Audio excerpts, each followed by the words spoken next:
পিটা করেছিল state government এবং মমতা ব্যানার্জির এগেনস্টে, তাতে সলিসিটর জেনারেল তুষার মেহতা তিনি টাইম নিলেন আজকে, ওনারা রিজয়েন্ডার ফাইল করবে বলে।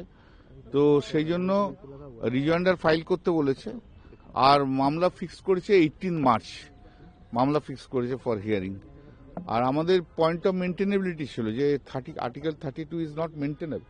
এনফোর্সমেন্ট ডাইরেক্টরেট এটা ইয়ে করতে পারে না, ফাইল করতে। আমরা ইনসিস্ট করেছিলাম, জজ সাহেব বলে পরের দিনকে মেনটেনেবিলিটিটা শুনবে।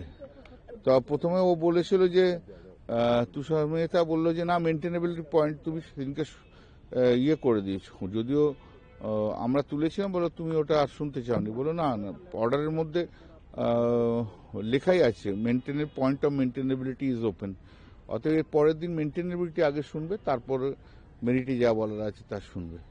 তা ম্যাটার 18 মার্চে হবে, যেহেতু সেন্ট্রাল গভর্নমেন্ট থেকে টাইম নিয়েছে, ইডি নিজে টাইম নিয়েছে।